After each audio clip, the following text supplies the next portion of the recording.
Hey everyone, welcome to Greenlight. So today we're going to be doing something a little bit different. I'm not going to be doing Blu-rays anymore weekly. It doesn't seem to be doing very well on my channel, so I am pivoting more towards making ofs for movies coming out every week and just talking and elaborating on those videos, trying to teach all of you about filmmaking and everything like that. But today we're going to be talking about my first feature film and how I got it on IMDb TV. Now, forgive all the sounds. They're doing a lot of I don't know if it's construction or maybe they're doing a lot of like cutting. They were cutting the grass, it sounded like before. I don't know what kind of machine they're using now.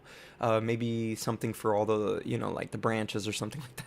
But it's super loud. So forgive me for all of that, and let's just get started. And if you're trying to get your film on IMDb TV, this is going to be the perfect video for you to check out. And if you're seeing this on the playback, whoa. I'm using my phone as a webcam, so let me see. Yeah, it's vibrating over there like crazy. So let's get started, while it's doing that, I guess. Let's get started right now.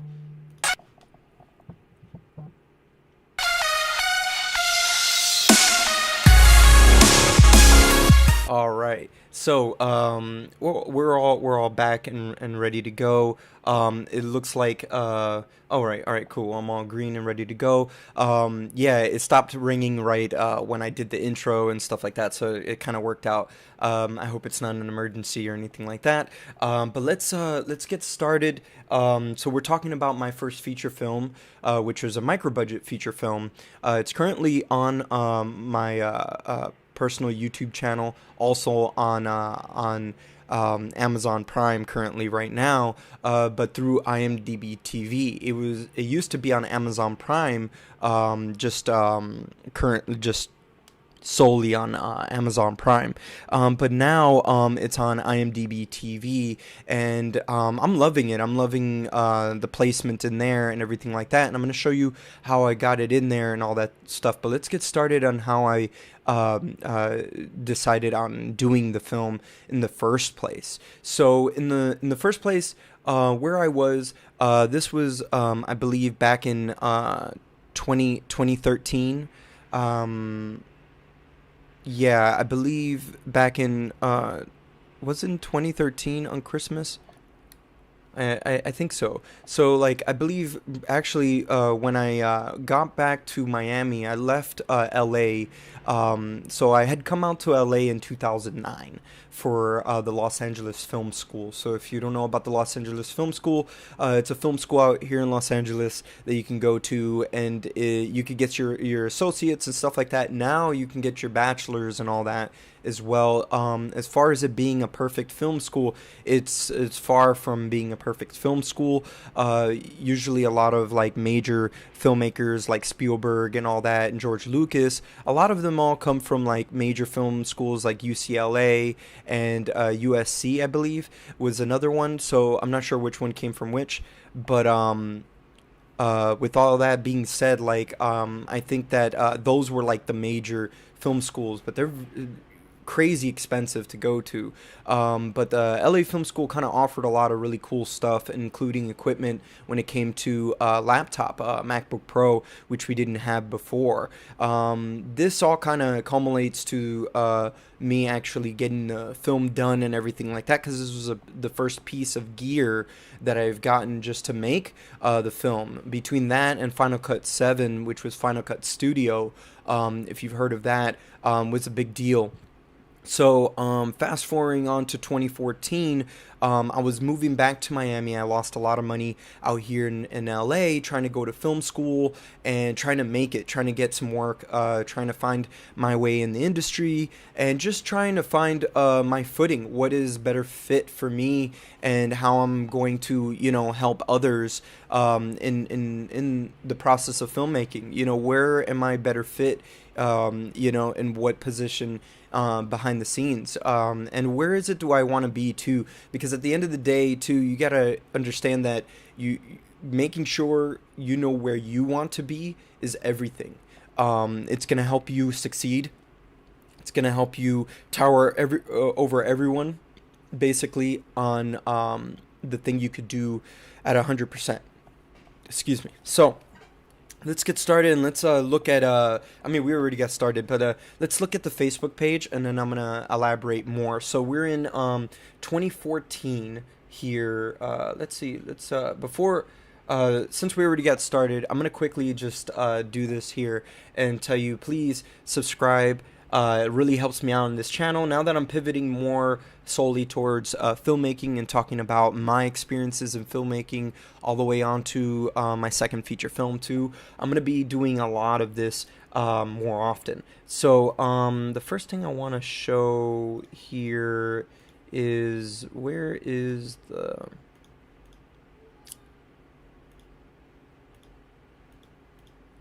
here we go. So, forgive me here. Let's get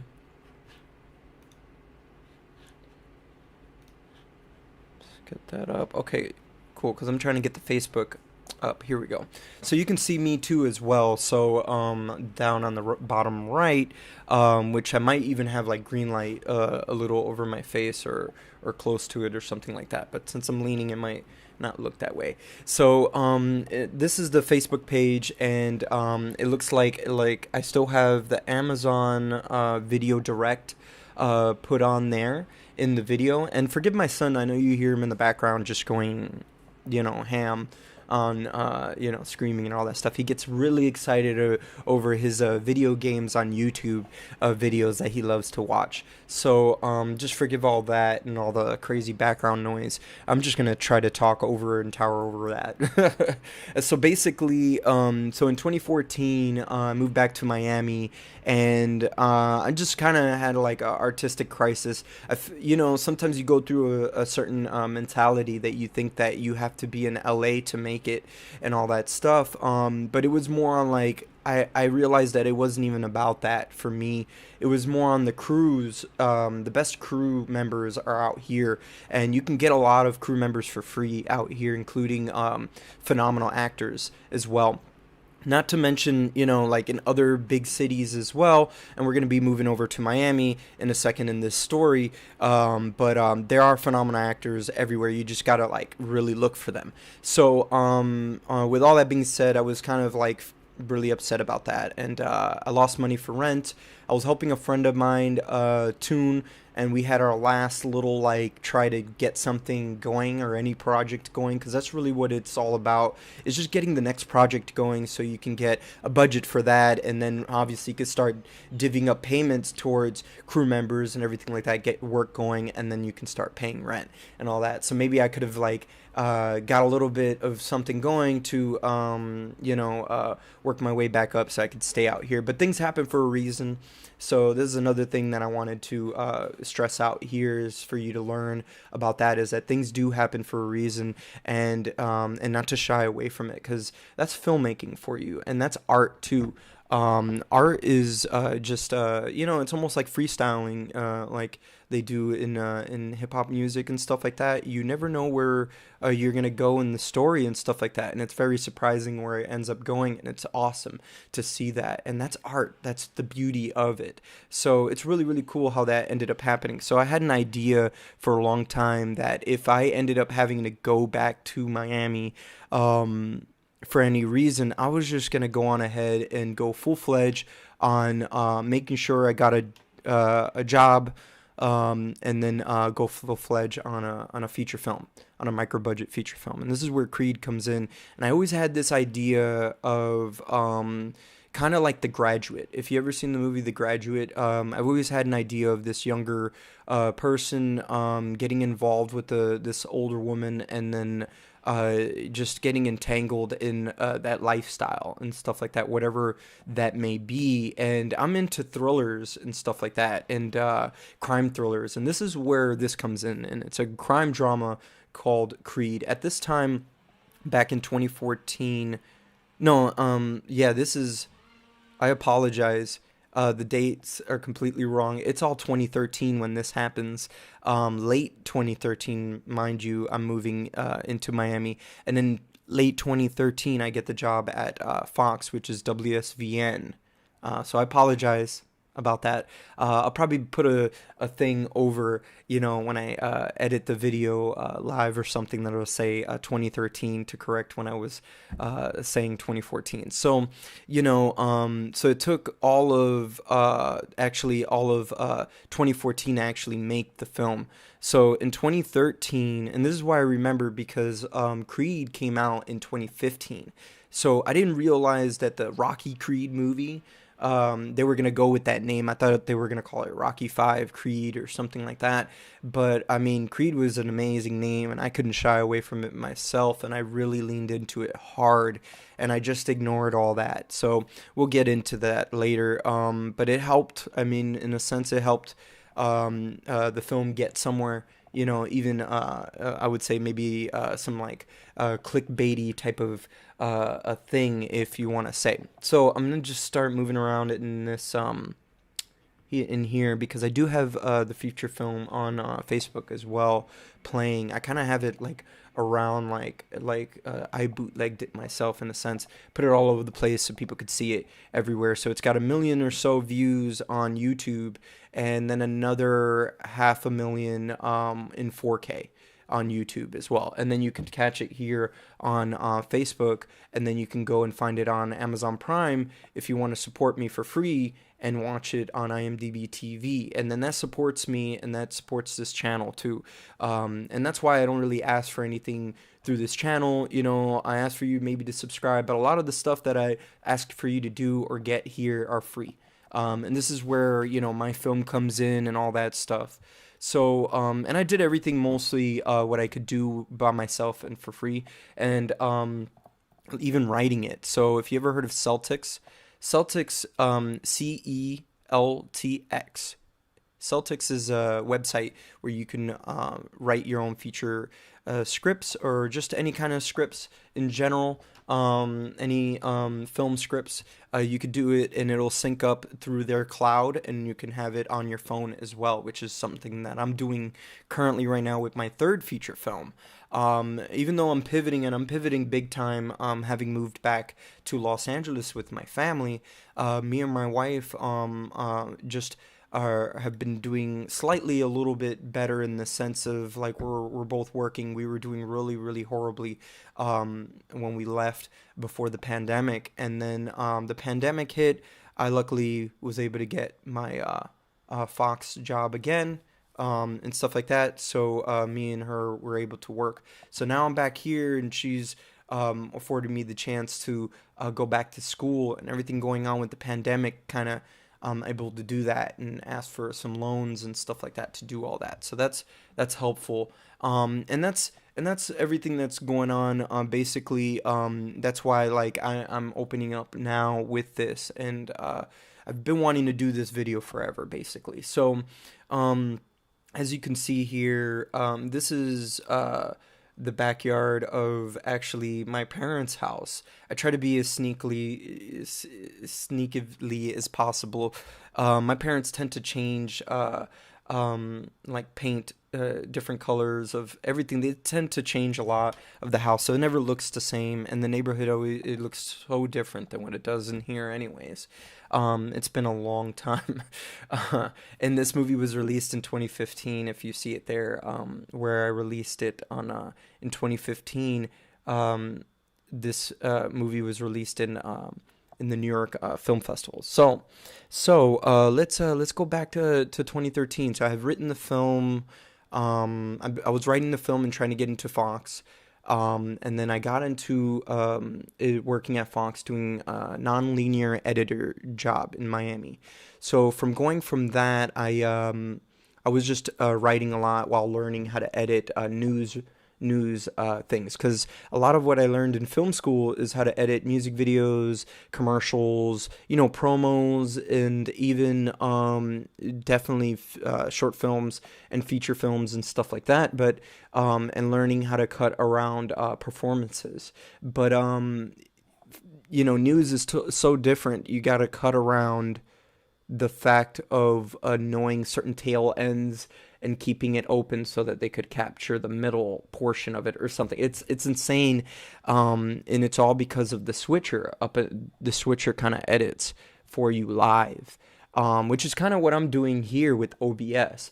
So you can get that kind of you can get this OBS if you want to down in the description below. I have a lot of free downloads in the description below where you can download different softwares and stuff like that, including Blender, which is a phenomenal program I'm using now. So let's go back to Creed. So now working at Fox, the script is done.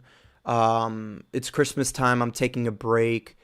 I think the script wasn't done. I think I took a break in 2013, so that when 2014 hit January, I picked it right back up because I think November, once I started Fox, I wanted to try to make sure that all my writing and everything and was planned out for the script, and all I had to do was just dialogue. That's what it was, because that's kind of how I break up my screenplays. I make sure I do a whole like treatment, and I'm doing quotations here because it's kind of like a treatment. I basically just break down. So it's like there's a space in between for like each paragraph is a scene, let's say. And then I break that up, and then I go and take that as like my notes to just freely create my dialogue with that. So then I go and I write my script with those, like if that was my notes. It's kind of my map, to say like that's pretty much my map. So then I go into Celtics and I do all that. But at that time there wasn't Celtics on your phone, and I was watching, like I had an iPhone 4, I think, at the time. iPhone 6 or 7 or something like that had come out. I don't know where it was at the time, but I had an old one, and I was watching House of Cards and stuff like that. So I had paper and pen. I was writing paper and pen, and I was just like just going hard. So anytime that I was doing nothing, they caught me in the editing room just writing. Just writing. I mean, what are they gonna do? They can't say anything. They're just like, this guy looks crazy busy. And that's good. And that looks great. I mean, maybe in a part-time job, it's a little different. I used to have that trouble a lot at the Grove movie theater, working at the Grove movie theater. I used to have little pieces of paper, and I used to write ideas down all the time. And they used to hate that. I would be waiting for people to get out of the theater to go clean the theater, and anytime there wasn't somebody I needed to talk to or something like that, or tell them thank you for showing up or whatever, because I guess there was a way to do that or whatever. But I was young, and I kind of didn't care. I wanted so bad to make it. You know what I'm saying? So a part of me just didn't give a shit there. So that's fine, in a sense. But you have to care if you want to keep that job, so that didn't work for me too much down the line in that one. But that's what it is. Like, you got to know what you're doing. So by the time I went to Fox, I was not effing around.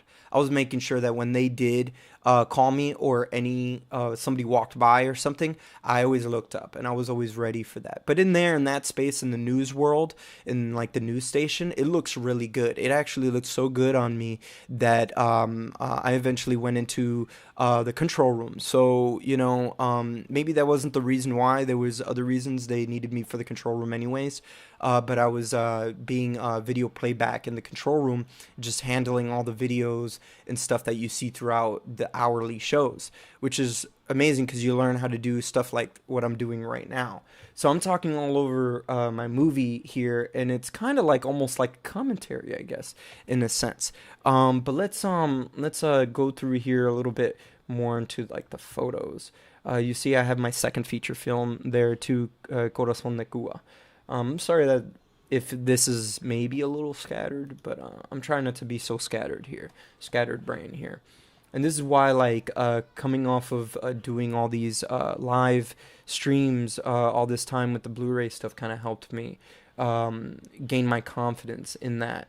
So you see a lot of, like, interesting marketing stuff here. So I'm just going to rewind it and try to bring it to the beginning.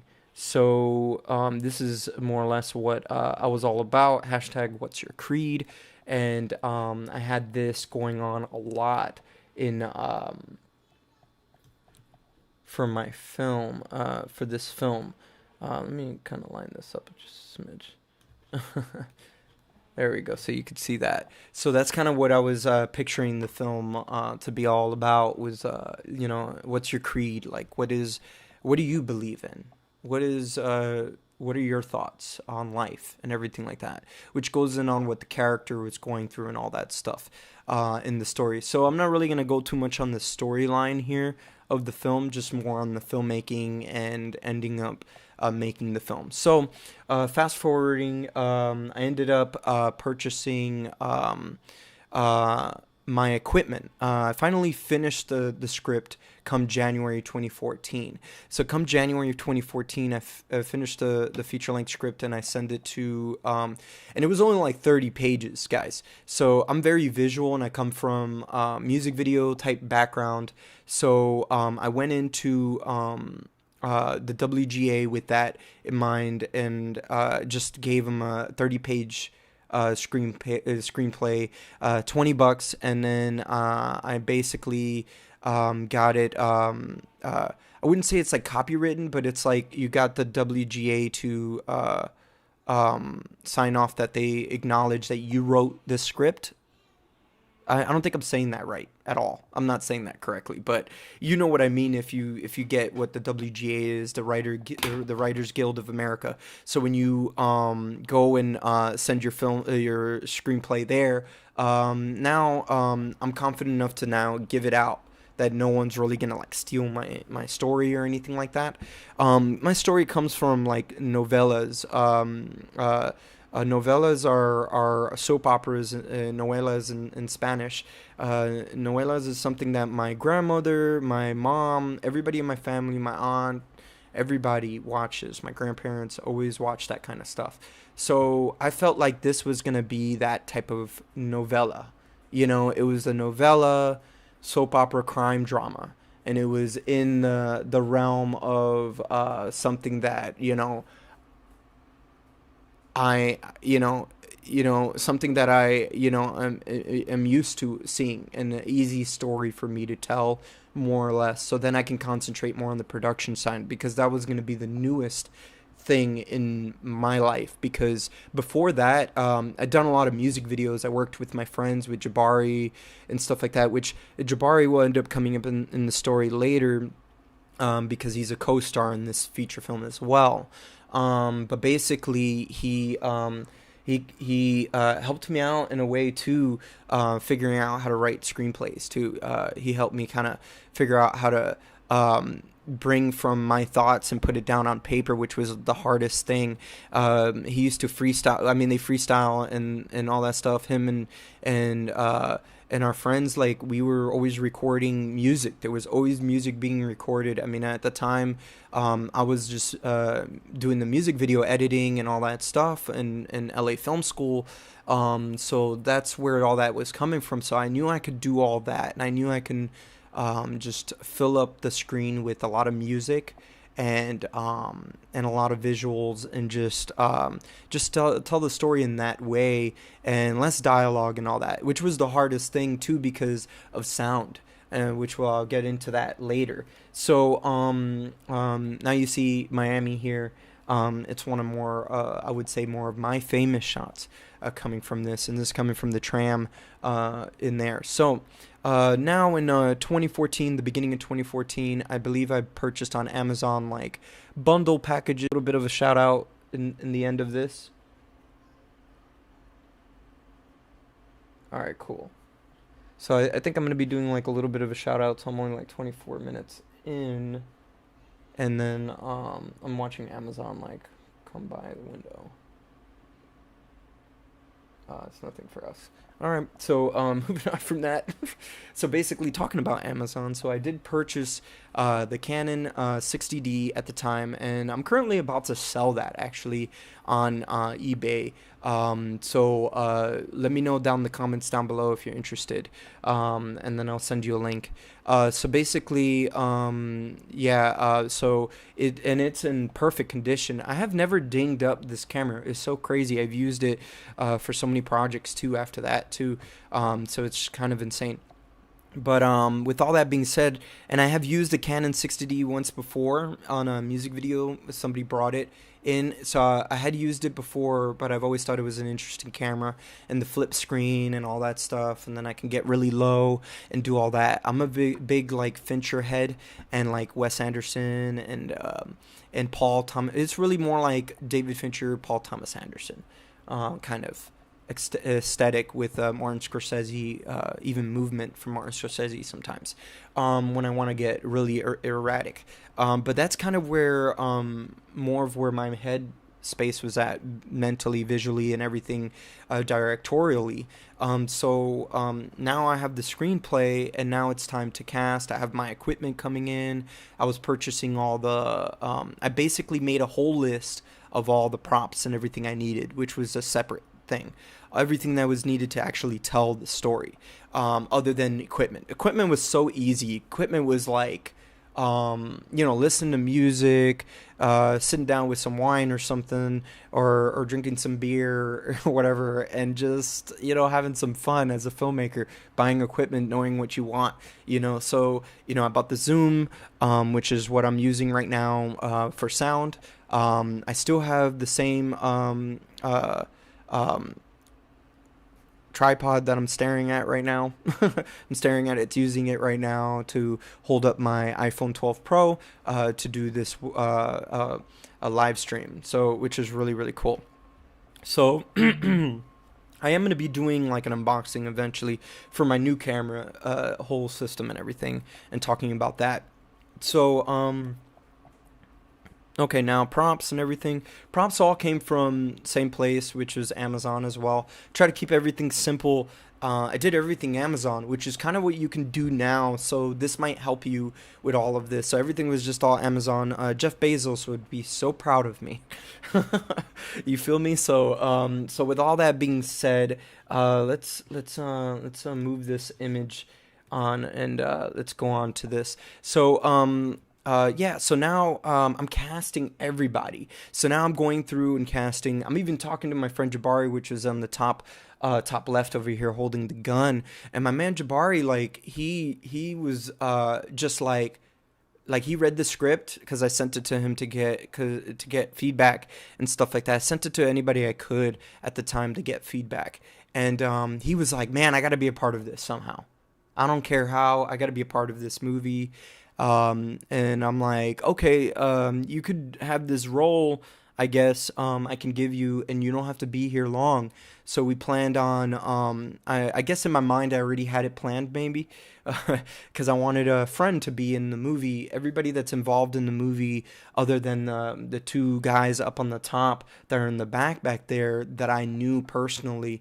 I didn't know everybody else, so I have come to know everybody through making this film, which was really cool, and getting to know new people and all that stuff, and bringing new people into the filmmaking family. So quickly, let's say with Jabari. So with casting, I knew if I casted him in this role, he wasn't in the whole movie, so I could film everything with our two leading characters, which was Frank and the two leading characters, which is on the bottom of this photo, as you can see right here, and we'll get into the names and all that stuff. So basically, I get a lot of names mixed up too in my head, especially since I'm writing a new feature film right now.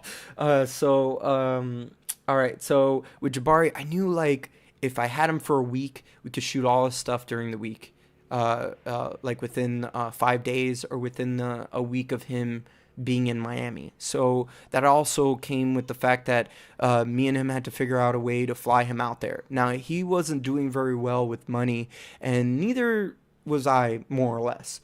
I was doing a lot better with him in comparison to him in that sense, I think, at the time, because I was part-time at a Fox News thing, and it was still kind of like a career, starting of a career job, and it's not like a part-time job like going to work at a movie theater or working at a fast food place, a fast food joint. And I think my man was working at a clothing store, and I think I ended up working at a clothing store too later down the line.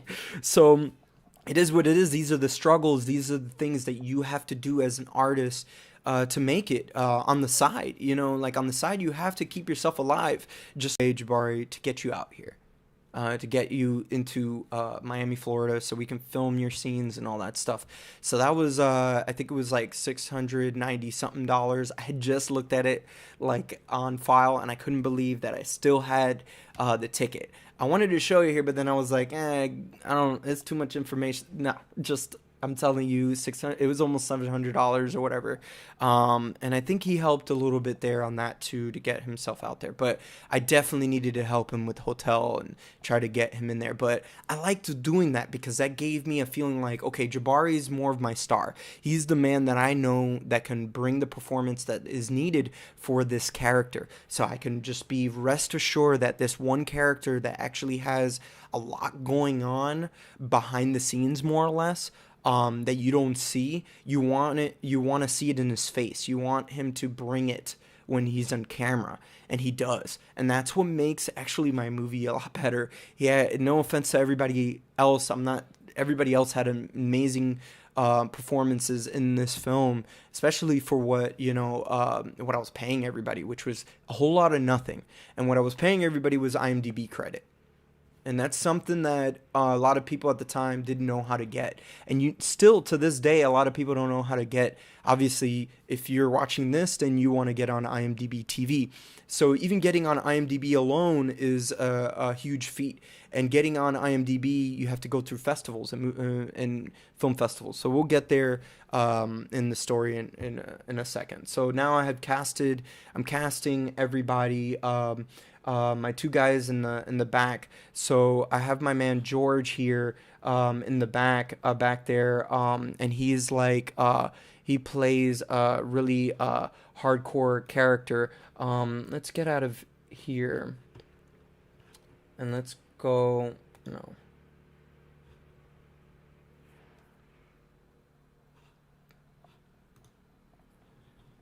Let's just go into the IMDb, the Amazon page of it. So as you can see here, I have everybody's name more or less in here. Let's go with the details. And I don't have like the greatest, reviews on here. And look, I even have my dad on here, Tony Santos, in here. That's pretty cool. So, and like that's a big deal for me. Have my family and have people that I love, in my film and everything like that. So, my man George, basically, George Sarkis, he came from Fox News and all that stuff too. And with all that, like I had told him that he was just like, "What are you doing?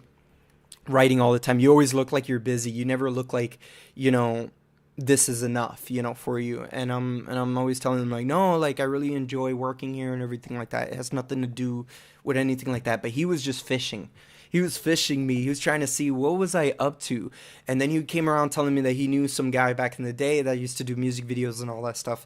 And he was in I think in a Rick Ross, was it Rick Ross? I think he did a Rick Ross video and somebody else too at the time too that was very popular. So and he was in there and he showed me a shot of that and I'm like, dude, you have to be my villain. He doesn't have a lot of dialogue in this film, but he needs to have a certain presence in the film. So he was so down to do it. He's such a sweetheart. Like the dude is so nice. Like you have no idea how awesome this guy is. So if you ever watch this movie and he does have that kind of like essence, don't think that's how he is in real life. He really is not like that. He's amazing character, just amazing person. Even before like I was casting and stuff like that, like I tried doing some like tests and stuff like that with my footage. We'll get into that in a second. So now like I'm casting everybody and I'm trying to figure out who's gonna be there. So I cast a friend of mine, and let's get that up right now. Let's see. Capture.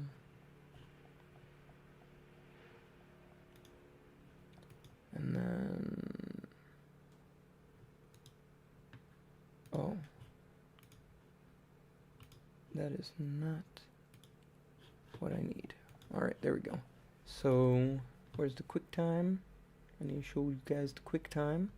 I have a QuickTime video for y'all.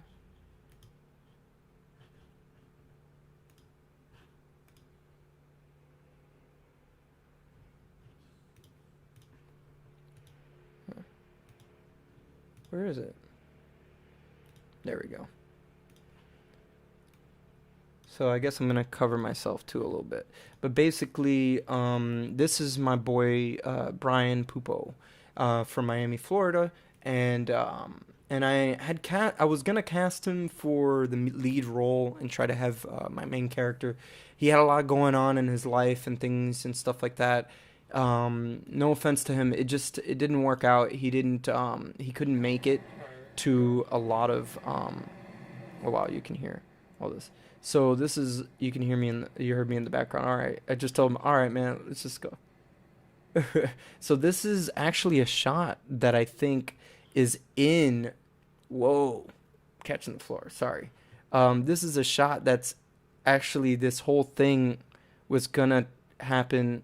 This is a shot that actually ended up taking place in the feature film, in the film itself with the main character we shot in this location. So I already had it in mind, and I already had locations and stuff like that. So we went on this subway, like kind of like this train ride from here into this is Dayland North Station in Miami, Florida, and we went over to the downtown Miami for the library there to film there as well. And there's a lot of that kind of stuff that I have here. Let me see what else I have here. Wow, I got stuff on the subway.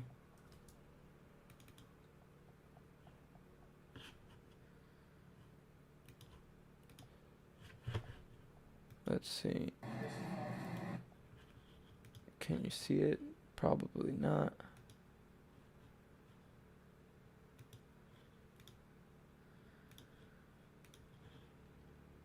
There we go. So yeah, so this is us getting on the subway, I believe. We had a like couple questions, I think, there or something like that with the subway questions. That's my boy Poopo. So like yeah, I wanted my friend in there to give it some more authenticity and kind of show parts of Miami and maybe include things that me and him knew and stuff like that. So since he couldn't kind of make it consistently and being consistent, and this is where like the story comes in, and it's nothing on his to his fault. It's just the consistency that we needed, and what I needed on set, and what I was trying to show for everybody else on set. So we went on casting. I had met a friend on Facebook and everything like that. Her name was Vicky some I forget her last name right now, but it says it on it says it here on the IMDb. So yeah, it says it that she was a producer and stuff like that.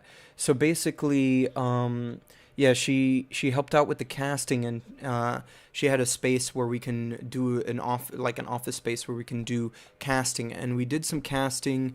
What I made sure I did through Facebook, I started Facebook casting through Facebook groups and everything like that as well, and then I went from those Facebook castings on into talking to my producer, which was Vicky, and then she was like, we can do like a regular casting and do a casting call, and then she put I guess her feelers out or whatever. I had made like a little ad or something, and she put it out, and then I put it out, and then a bunch of people came, and so the first one that I made sure that I casted was the female, because there was a lot of like sexual things going on within the film where it looked like it was sexual stuff.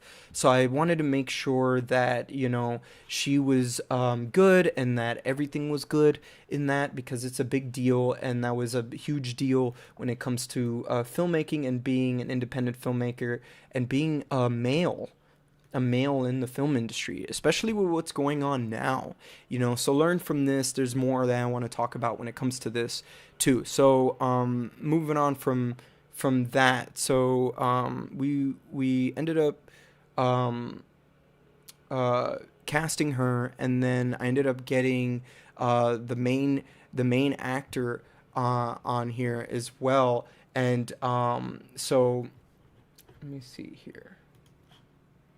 Where, if you guys can see, all right, cool. Now I'm on Facebook. All right, so you can see the Facebook.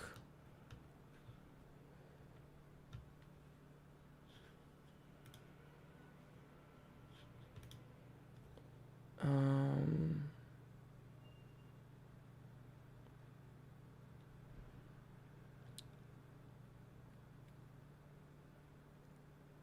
I just wanted to like give everybody credit on the video in the sense here by just showing it. Here we go. Just by showing everybody's name, maybe.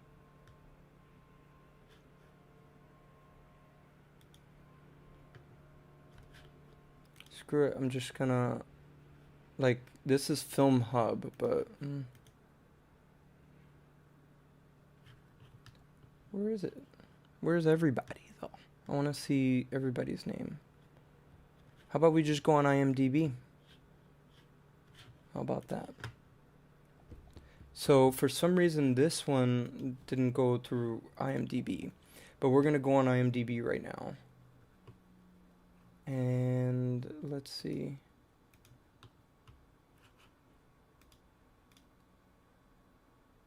Look, this says everybody's name on here, and I give everybody like associate producer and all that stuff too, so they're credited in this film like this.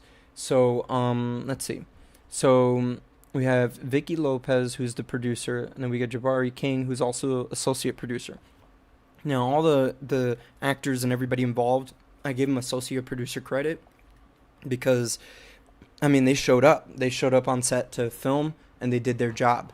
I made sure, and Vicky had a contract written out for everybody to make sure that everybody signed it, that they were going to finish the project. It was just basically, you know, you're contracted to finish the project, no matter what happened. You know, you had to show up for those days that you said you were going to show up and film those days. And if you don't, it was just about completing it. So if we did it on a separate day, we did it on a separate day. But it was all about completing the project. Having a little coffee, sorry. And so basically, everybody's here. So there's our main Aryan Aratunian. Can never say her last name. I'm so sorry. I'm so sorry, girl. Like, seriously, she was fantastic in this film and phenomenal working with her and stuff like that, you know. And I regret, you know, like certain things which I'm gonna get into very soon. So then we have Andy Price, who played the lead role, and we ended up getting him, and it was chosen by Armin. Armin was very happy to work with him because she acted alongside of him that day when we did the casting call, just to see if he's a good fit, you know, and all that stuff, which was very, very cool to be able to do that. At least for me, it's my first feature. It's just phenomenal just to have everybody wanting to be a part of it and just being involved with me in that. So, you know, and so thanks to them for that. So then, so we casted him. So now I had my lead character. So I was good. Everybody else was just like, I just had to cast everybody else as we went. Now I could really just go ahead and start shooting once I got this guy. So, so once we got it started shooting, every weekend for, let's say, in a summer, I think it was like 3 weekends, I believe, in a row. and we shot for like 2 3 days. So we shot, we met up sometimes Friday, Saturday, Sunday, or just a Saturday, Sunday, or in one of those weeks I think we just did one day and it was just a Saturday. But I know that the first day we shot was on July 4th. And it was July 4th because it was like a July 4th day. I think it was a Sunday or something like that. And it was the first scene we shot at a Bed Bath and Beyond. And I knew it was already going to be hard to film there, because something had to happen. So there was a lot of like they confronted each other, each other's character. And so Andy Price's character Frank had to confront Armin's character at some point about something, and then there was like a little testing of each other, a sexual tension type of thing going on, and then there needed to be a kiss. And doing that like in public, sometimes people aren't so about that, and it needed to be very heavy and all that, and it needed to be in like this hidden type of feel and all that. So we did it down where like it was just like all the curtains and stuff like that. So you'll see if you see the film and stuff. So hopefully it gives it this romantic vibe and all that in there. So it's just like we started there, and then we kept on shooting every weekend. And the week that Jabari came, it was just like full-fledged knockout. And everybody knew that once Jabari came, and I made it, I guess, such a big deal that he would show up and that he would bring his A game, which he did. And everybody kind of like brought it up a lot more, which is great. And that's what you want. And that's why you hire or go after people with professionalism and experience like that. So Jabari came, and everybody's acting level just shot up, and everybody's like just on board. They saw how Jabari was just giving his all to this character, even though this character was hard to do. I mean, you have to have so much energy, and he had the energy for it, which is why I even casted the man for this role. So doing all that, worked very well.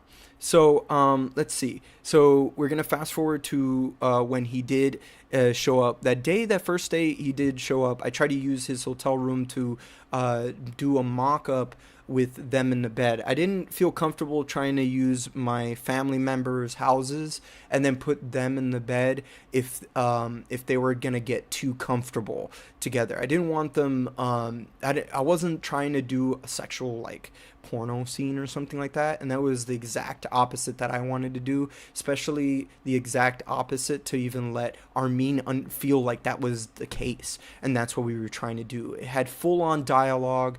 It had a whole point where she does get out of bed and walk away to get into a shower, and it was actually a dramatic beat in this story. So there needed to be that kind of scene of them like aftermath of sex and all this stuff. And in those kinds of scenes, I try to treat them with montage, which is what most of the film has been, like is like the whole movie is basically like a montage. Like a lot of scenes are montages of stuff, and you kind of move forward and just kind of get into the meat of the drama, and you just get right into it. So you see everything kind of just like flash before your eyes, which is kind of what I wanted everybody to feel the character, because the character is feeling that in the movie, and everything is just like a dream. The man he has his dream girl, Frank has his dream girl, but he's getting lost in this whole idea of himself probably, and all this stuff, which is great. And this is why I wanted to talk about it today. Doing a lot of pivoting myself artistically, and just being out here and trying to just drive it home and finding where do I fit in filmmaking and all that as well, and where is my strengths and where do they lie, and where should I just really flourish them. So you're gonna see a lot of that coming along here on this channel here on Greenlight. So really stay tuned, hit subscribe for that. Let's see, where was I?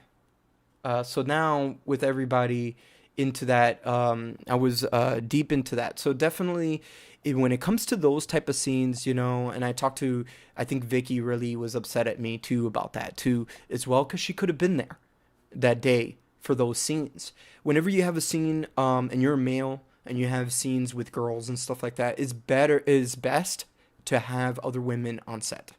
Always, because you don't know how she's feeling with something or whatever, or how it may look or be perceived by a woman or a female. Because us as males, we may see that as like entertainment, and they're just need to be half dressed because that's what it looks like in all the other movies or music videos in that respect as well. So, and that's the whole thing. It's all about respect and respecting each other here on set and everything like that, to work together and create art and create something to say something about humanity.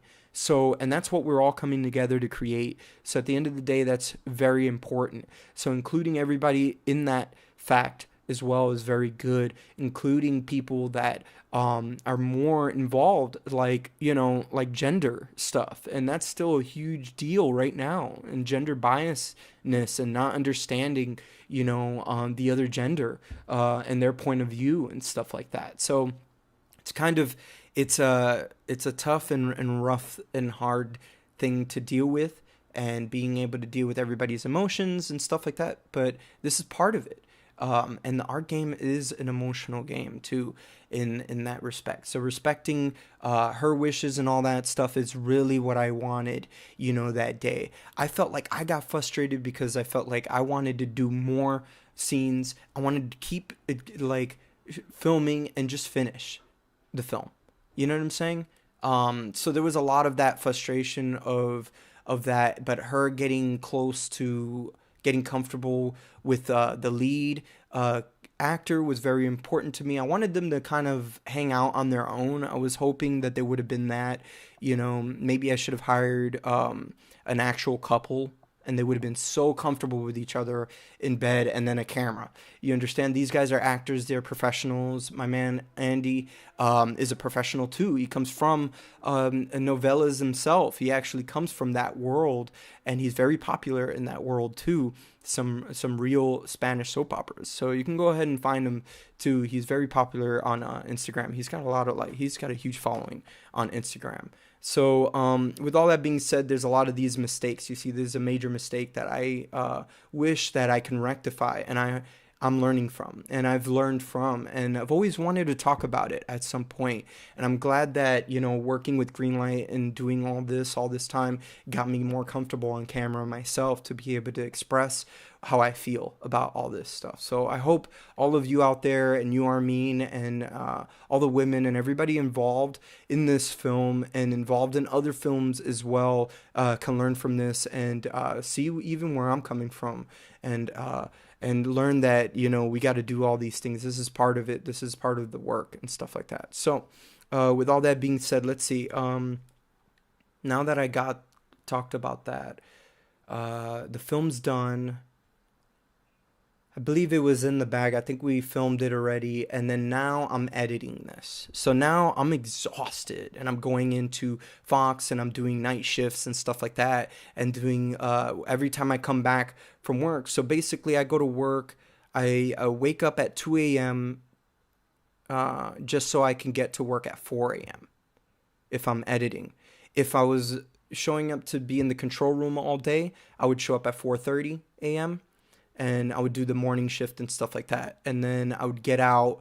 I'll probably get home maybe 1 o'clock, 1:30 p.m., depending on getting lunch and all that stuff. So once I get there, I eat lunch. When I get home, I'm exhausted from work. I sit down on my laptop. Here's where the MacBook Pro comes in, Final Cut 7, and I'm just editing.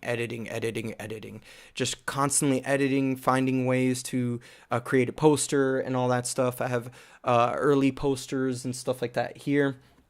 Let me just show you that.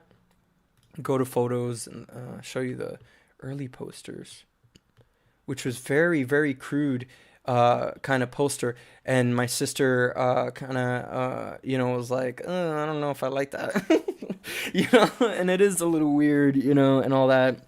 And I tried to like line a certain part on his eyeball here and stuff. It just didn't look good. It didn't quite make too much sense, but this was what I was going with for the beginning. Later down the line, I ended up getting somebody that was phenomenal, and his name is Chris Bedencourt, and this is what you see all these photos of the new photo. I'm sorry, of the new poster and stuff like that. And this is what you see on Amazon Prime and all that. Excuse me. Here it is. So you see that here. So that's basically um, the poster that he created for the film, and this was I believe I had just gotten it into the New York International Film Festival. It's called the New York City International Film Festival. It's like a small little film festival in New York, and they screened the film in Times Square, which was like a huge thing for me because I was born in Jersey. My dad is born in the Bronx. And we're all just New Yorkers at heart in my family. So, go Yankees all the time. You feel me? So with all that being said, it just, and Giants for my cousin Mikey out there. With all that being said, he did phenomenal with this. He just got certain screenshots, I guess, and just started drawing over each screenshot or whatever, or just drawing it freehand, I believe he did. The man could draw freehand anyways. He told me he drew freehand basically all this, and this is phenomenal work. So I want to give you guys a chance to give him a shout out and stuff. Down in the description below, I will have links to all this. I'll be adding this after this live stream. I'll be adding a lot to it. So I'm almost getting to the hourly mark where I normally finish off like Greenlight and stuff like that, the Blu-ray stuff. We're now on the first release of it. And this is now of 2014, filming it all the way through Christmas. I already have the first cut, and I'm releasing it, and I'm giving it out to a bunch of festivals. So I get accepted to some festivals throughout December, January, or whatever. And then in early 2015, I get into the New York City International Film Festival. And that's where, it's weird, a little after that, that's where Rocky started coming out. And then Rocky Creed, I think the trailer came out around that time or something. I forget when it came out, or I think it came out on Christmas before that in 2014, if I'm not mistaken. So yeah, let me know down in the comments down below if you know that. But that's just so funny because like tears, yeah, like I'm putting it over here, but tears for me because I felt like I think when I remember seeing it, I just don't remember when it was because it's like a part of me was just like, dang, they took my title, dude. They really did, and they really went with it, and they're really going hard on this with this Creed thing, and it's just like fudge, like man, like I got my indie movie with this interesting title, and and I would like it to be interesting, and I don't know what other interesting title I can come up with, so I was hell-bent to keep it, and either way, there's so many movies with the same title and they're so different from each other, so I just went hard on mine, and I'm glad I kind of did. I had a level of momentum that I didn't have before in clickbaity kind of thing. So no offense to all of you out there that are clickbaiting it and stuff like that on YouTube, and they get upset and all. This is not Rocky Creed or whatever, but I made sure that you know it's not Rocky Creed. Why would it have red lettering? It's not the logo. That's not Rocky. Rocky has white lettering on it. The text is different too. The font is totally different. So my man Chris made an awesome text. So I just know that it's not the same. And it's a crime drama, so it's totally different than Rocky. It's not a sports biography type of thing or sports a boxing film or anything like that. So, and it's a phenomenal film, and I love them both. And one of my favorites actually is the second soundtrack to Creed 2. It's actually one of the best soundtracks. Very hype, it got me very hyped. So, let's see. So around that time too, so I just... moving forward to the releasing and just kind of ignoring all that with Creed, and I'm hitting up my man Jabari, my boy Jabari, and then Roy, rest in peace. I really wanted to talk to about him at some point, and I had lost him recently through a shooting that was unrelated to him. And I guess he got caught in the middle. Something happened. So, um, you know, I can't elaborate too much on that part, but that's my man, and he also has like a couple, uh, more than one track on the film. I think he has two tracks in the movie, or one track in the movie, and then I think it's one track in the movie, and then two tracks in the actual soundtrack for the movie itself. These are songs that are taken from his mixtape and other of my friends' mixtapes. Jazz Jr., Roy. His that's his real name, but his name is Favor. Phavor. Favor Casanova, and he has a couple songs on there too. So he has a major song, and it's in the film too. So I did want to kind of give him a shout out there for that. Yeah. So and it's just kind of like a recent loss. So this one was a little bit, just trying to get off of this is a little strange, but let's see. Checking the live stream real quick. Great to see you, buddy. I have to watch this film for sure. My friend, have a great day. You too, Matt. Matt's always showing up on my live streams, so thank you for showing up here on this live stream. Here, this is a total different one. I'm not talking about Blu-rays or anything. This is my first feature film. I'm just talking about how I made that and got that going and all that stuff. So hopefully people can learn from that. Coming off of now, let's get back into like, let me just show the, the soundtrack. Wow.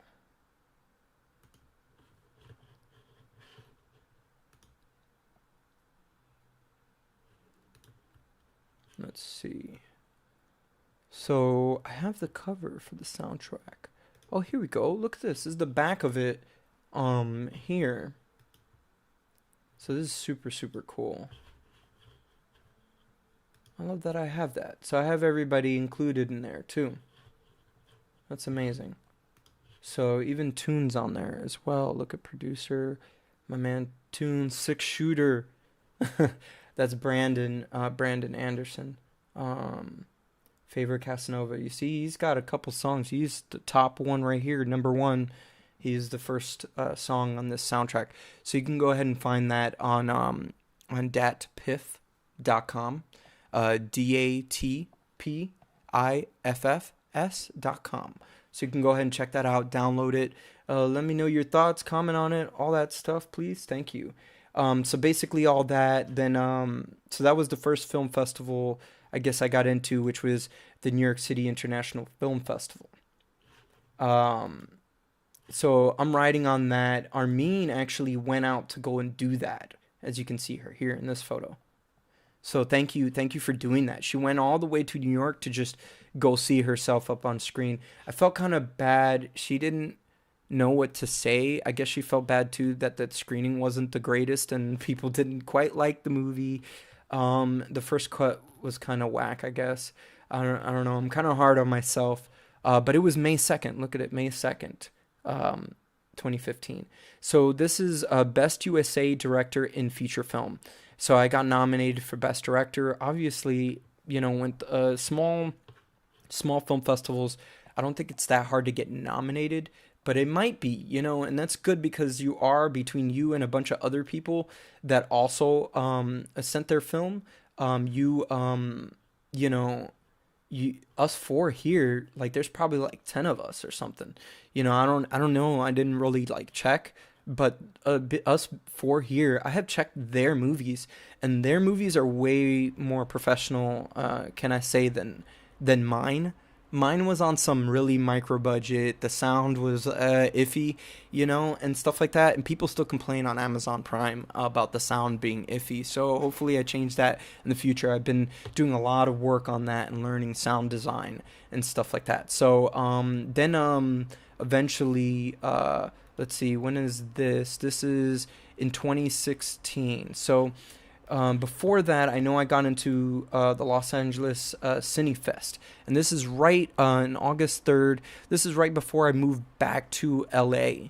So I moved back to LA a little after this, and George, like God bless that man's heart and his wife too. He gave me like $100, like yeah, cash in my pocket before I left Fox News. So I wanted to shout him out for that. I'm trying to tell the whole story as much as I can so that I could share this with all of you out there that worked on this film and all of you that haven't.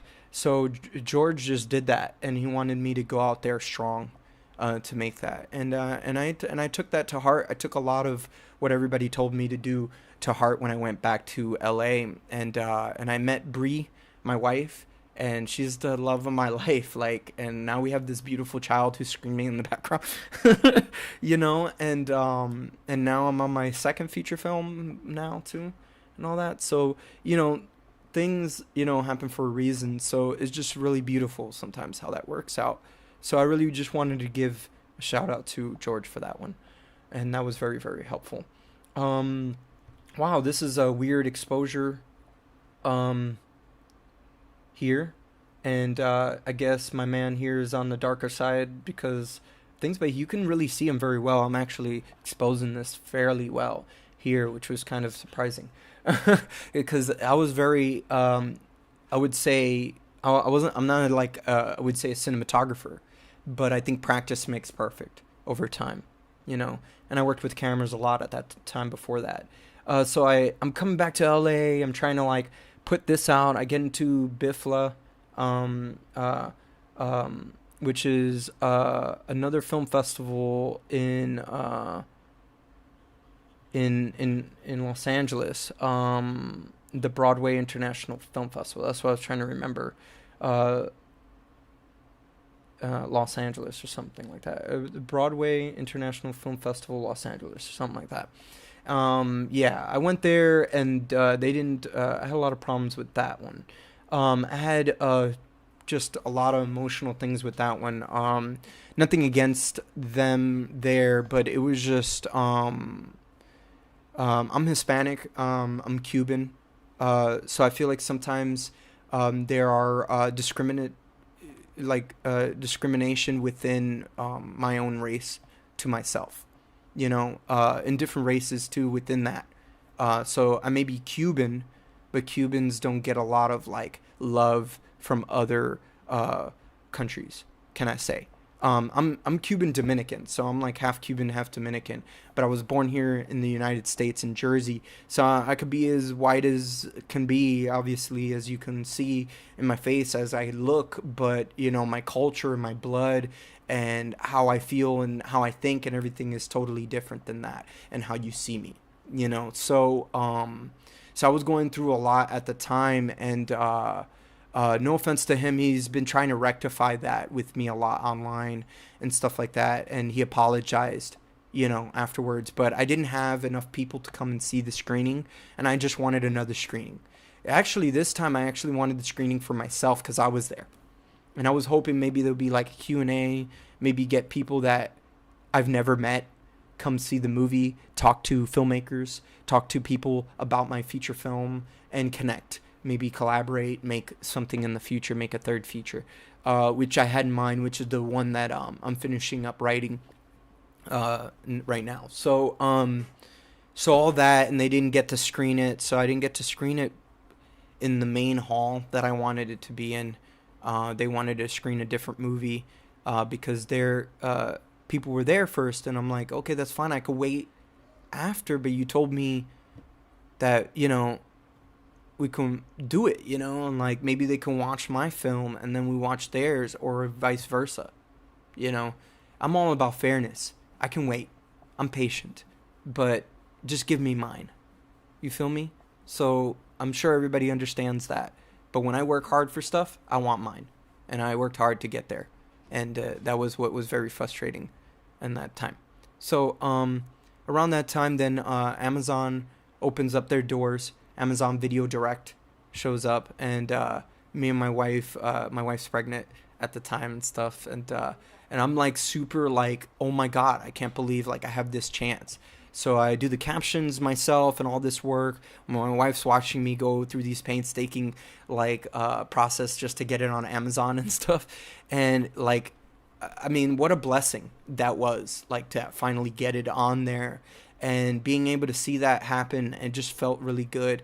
And I did pretty well, you know. And when it came out and all that stuff, I mean, I still got a lot of hate because of Rocky Creed and all that stuff. But this was now 2016. Rocky Creed had come out, and it's on Blu-ray and it's doing very well and all this stuff. But I'm here in the indie circuit doing fairly okay because of probably because of the name on Amazon. So I was making like 500 every month, like 500 or so every month in 2016. So like it started like it was like $100 one month, 200 the next month, 300 the next month, and then it poofed to 500 one month. And that happened twice, I think, in its run within 2016 and 2017. And then eventually there was I think in like 2018 I got a complaint. I got too many complaints on Amazon about my sound. And this is where very important to get perfect dialogue sound. You know, use a lavalier mic, use whatever. Make sure you subscribe to this channel so you learn about these type of things, because I'm going to be covering that here a lot. Plus, I have videos here that you can find out more about this, you know. So now it's on Amazon, and they're giving me complaints, and they're telling me to take it off of Amazon Prime. So I'm like crushed again that it's off on Amazon Prime. I'm over here moving forward already at that time, trying to move forward on my second feature film with footage that my grandfather had shot in Cuba for my second feature film, which we will talk about here on this channel. That's a whole nother video. There's going to be many videos breaking up filmmaking on Creed. I'm going to do another one where it's like a direct commentary to the film. We'll watch the whole movie and we'll commentary about that too live. That'll be next week or something like that. So stay tuned for that. So hit the subscribe button for stuff like that. So so now they're complaining. I have it off of on Amazon Prime. I'm just crushed.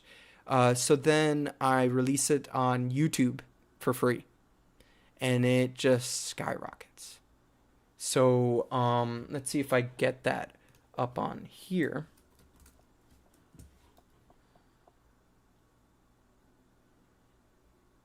All right, because we're kind of almost there on the almost done part here on this story, but there's still continuation. There's more, always more to this story, and it keeps growing. So make sure you hit the like button. It really helps me out here. So type in GeoJove. Let's go GeoJove. There's my film Creed right there.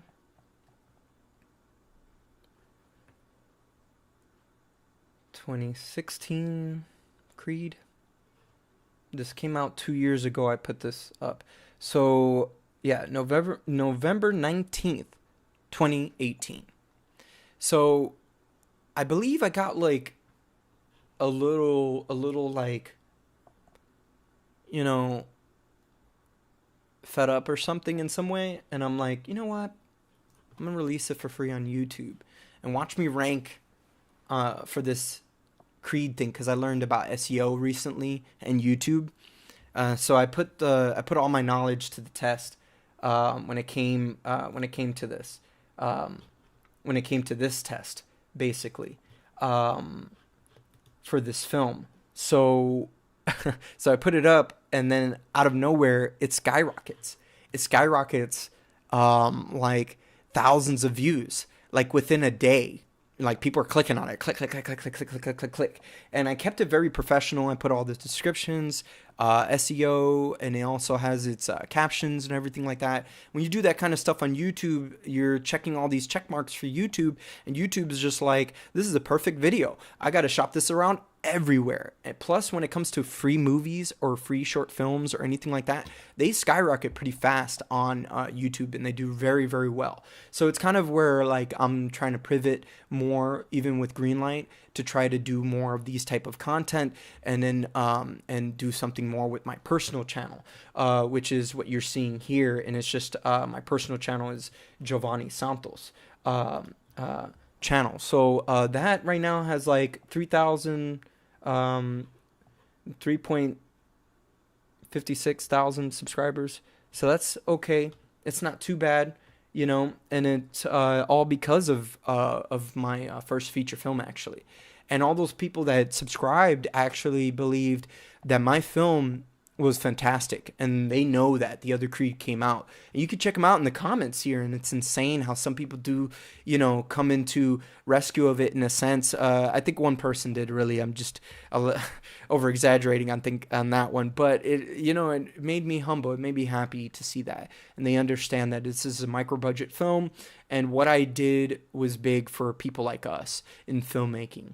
So yeah, so then now fast forwarding to recent, so then I find out about a company called Film Hub, and I'm gonna click it on here. So this is a company called Film Hub, and Film Hub is a distribution company, like kind of similar to the way that Amazon deals with people like us. Once they open the door, which I'm not sure if the door is open anymore. I think that door is open if you still kind of have it open, and that's why I added my second feature film. And it's like I still have that door like cracked open in a way with Amazon Prime and all that stuff. So I'm not on Amazon Prime, but I'm on IMDb TV now through Film Hub. So Film Hub, they send your film out through a bunch of aggregators and stuff like that, like streaming platforms that you get on Roku, on Samsung TVs, on whatever have you, whatever that you use, even Pluto TV. If you've heard of Pluto TV, that's like free television, free movies and stuff like that. So you can send your movies to that. They'll send your movie as far as it can go until somebody says yes. So a good handful of people did. I was back on Amazon Prime for a little bit, and then the pandemic happened. And then right before the pandemic, something happened where there was like quality control. I think everybody started going to use the codec of the H.265 codec now, if you know about that. I've been using H.264, which is the codec that everybody was using before. And you have to be up to date with these codecs. Of that, either it's ProRes or whatever have you, with the H.264 or H.265, because now those are two separate things, and it's so crazy. So you can learn a lot about these type of things here on this channel, so make sure you hit the subscribe button. There was a problem with that, so I did a 4K version, and I believe I tried to release that, and I think they used the original one or something anyways, and re-released it through the IMDb TV part. So it turned out that Film Hub was going through their issues throughout the pandemic, and throughout the pandemic, they kind of just threw it on and somehow got it on IMDb TV. So one day I'm on Amazon and I see my film in my list or whatever, and it's still there. So I go, and click on it, and I like looking at it to reminisce and feel like I am a filmmaker in some ways. So clicking on it, and then I realize it says ads on here. I could click on that, and then boom, it's like bong or something, IMDb TV, presented by IMDb TV. God, like that was something. That was something else. That was something to see, most definitely.